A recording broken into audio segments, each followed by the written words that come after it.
Hello and welcome back to another Inspiration Clan video tutorial. In this tutorial we're going to show you exactly what it takes to create an advanced photo manipulation like the image that we have on screen. Now we're going to break it down into 6 steps. We're going to look at the planning, the idea, we're going to look at the stock images, we're going to look at the layers and the groups and run through the composition, we're going to look at the motivation behind creating an image like this, and then we're going to look at the file size, how many layers, some of the other details, and then we're going to link to the full course so you can create this exact image and learn all the steps required. Now let's jump straight in, and first let's just have a look around this image. I mean, it's pretty incredible. The idea around here is that it's a deforestation, so we have this bear and you're basically destroying its environment, and this is a strong way to show it that its environment is being broken down like within itself. So it's kind of like a very advanced double exposure. So there's the motivation behind it. We have deforestation and animals losing their habitat, which is quite impactful, quite meaningful, so you're going to grab people's attention. So from the start the idea is already quite compelling. So once you have that idea, you then want to find your stock images. Now in this image there is 22 different stock images.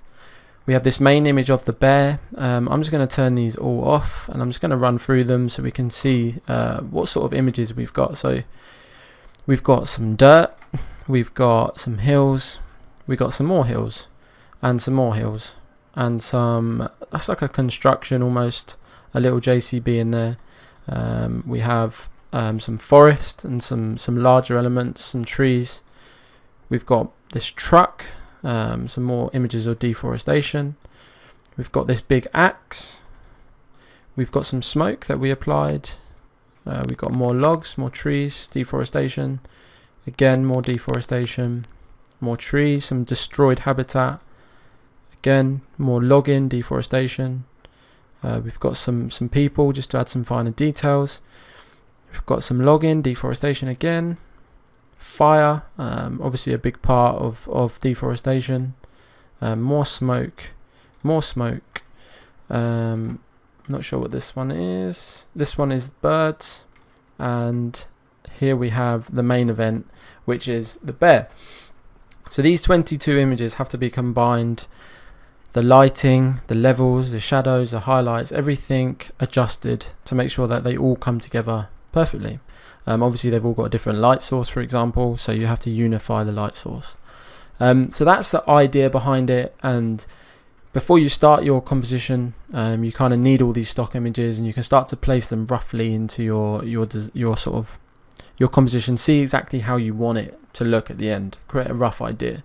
So you need those stock images first. So there's plenty of free stock images websites, or if you're a photographer, you can use your own. So that's the initial idea and the stock images. So now I'm going to go into the actual file, and I'm just going to do a run through of the composition and break down the layers and see what we have in here. So I'm just going to start from the bottom, so I'll turn these off, I'll come back to them. The color balance, deforestation group, that leaves us with the bear. So we have this layer mask on the bear. I'm just going to actually turn the bear off for now, and I'm going to turn these shadows off. So the shadows, something you actually do at the end, but seeing as it's at the bottom of the layers, I'm going to just pop that on. Beneath that we actually have this sort of gradient, just to create a different sort of dynamic background, a bit of light at the top. The light source in our image is from the top, so by adding a gradient we enhance that light source. So I'm just going to leave that on. I'm going to put the shadows on. I'm just going to turn the bear on. I'm going to disable the layer mask. So there's the cutout of the bear. I'm just going to expand that group. You can start to see what is in this group. So I'm going to start turning these layers off. I just want to explain quickly as well about when you're placing images into your composition. So whenever I place an image into a composition, you want to duplicate it. So here we have the stock image, which we then we duplicate and then turn off the original one. So we have the original there, so we can always go back to that image if required.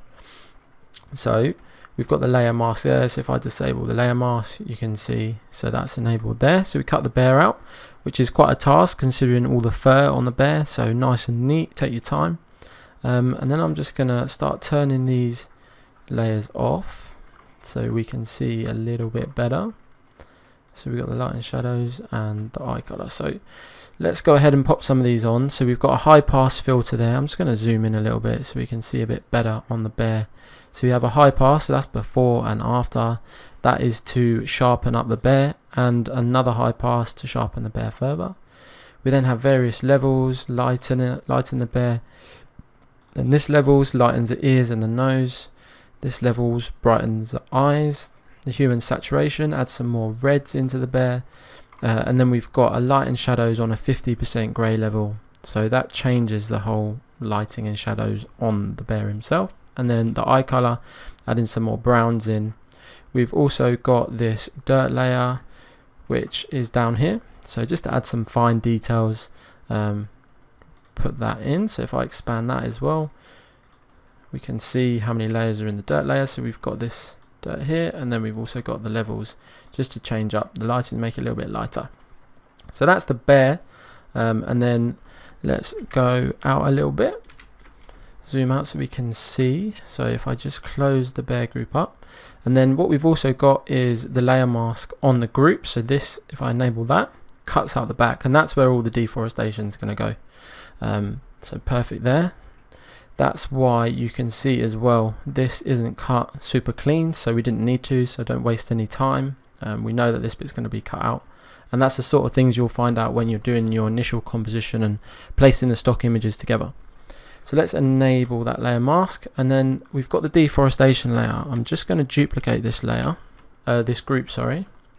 And then what I'm going to do this the opposite way. So I'm going to put the layer on, the group on, and then I'm just going to turn the layers off individually, so we can kind of see what's going through. So let's zoom in a little bit,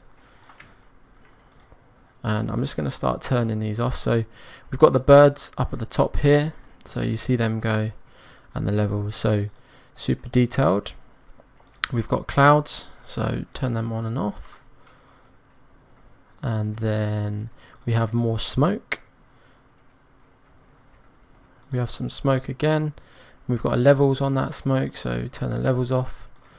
And then we've got the smoke white, so the detail just to build up the smoke, for example.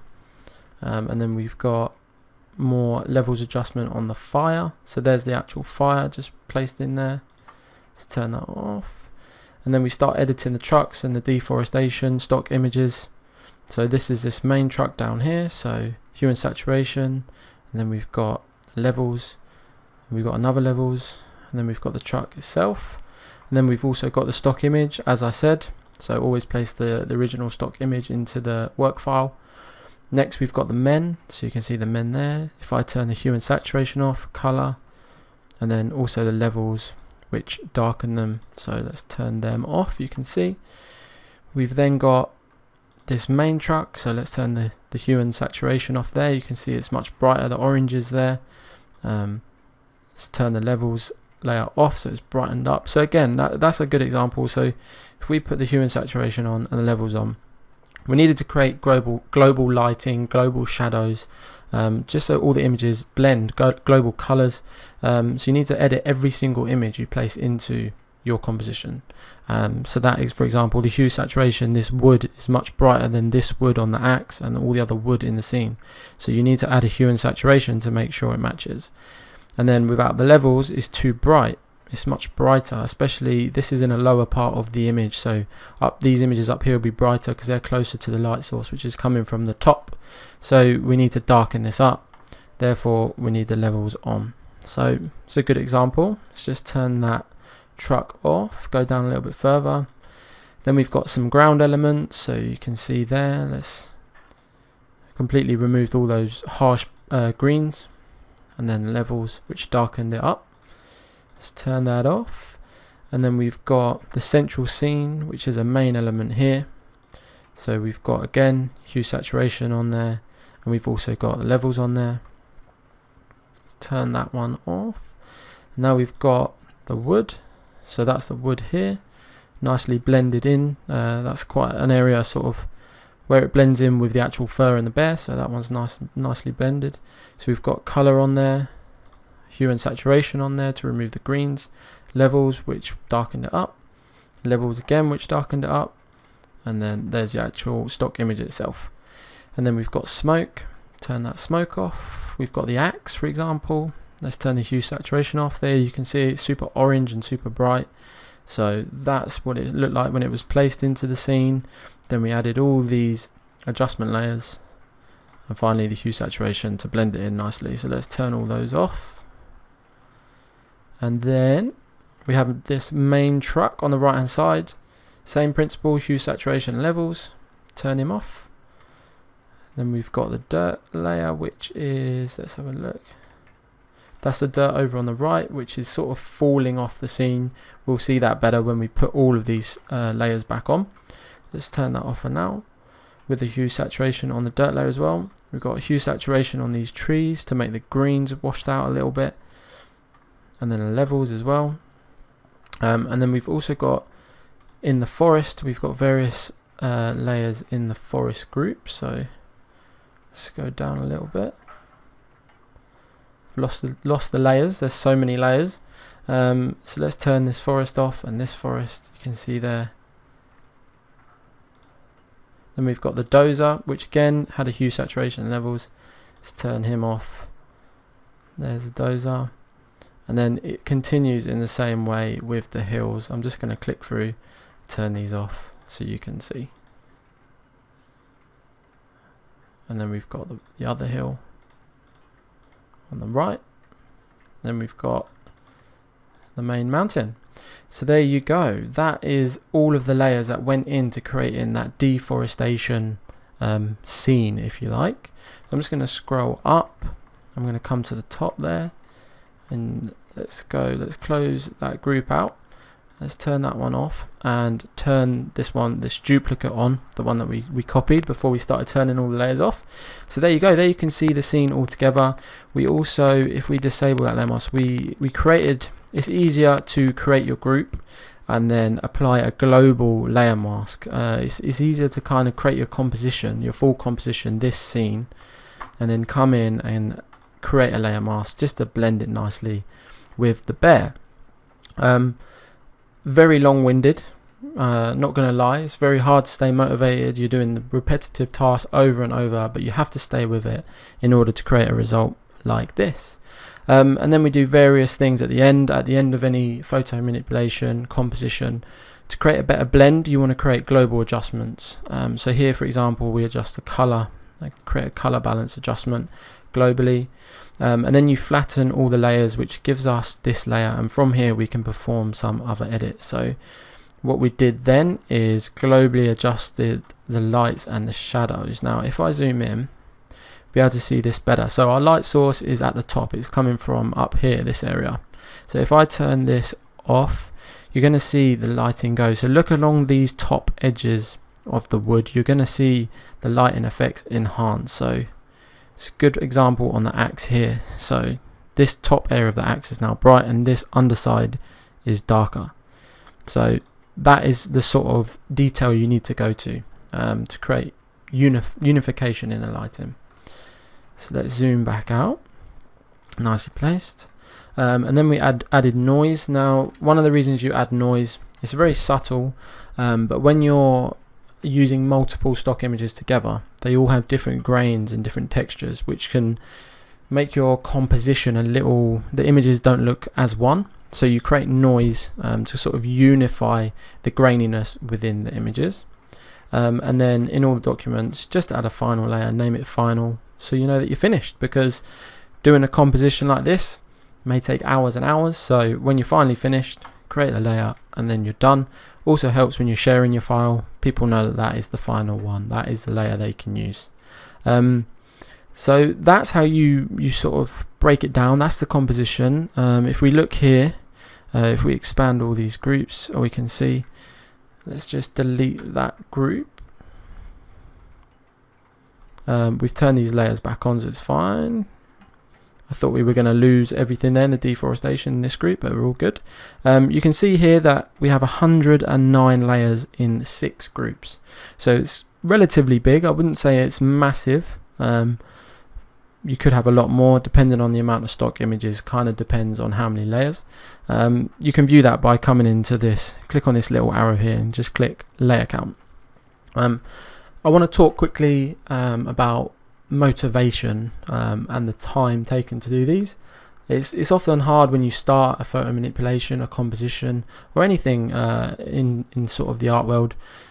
You kind of have a grand idea, you want to create this awesome image, but actually the reality is it's hard, it takes a lot of time, a lot of effort. So you need to try and keep yourself motivated. So when doing an image like this, you can pause, you can stop, maybe go back to it, leave it for a day, and then go back, and you might see it in a different angle, a different way, with fresh eyes. Ask other people, don't be afraid to ask your friends, your family, get them to have a look, see what they think. You can always tell from someone's initial reaction what they actually think to the image. So yeah, just try and keep yourself motivated, do things that keeps your brain happy and keeps you wanting to create this sort of image.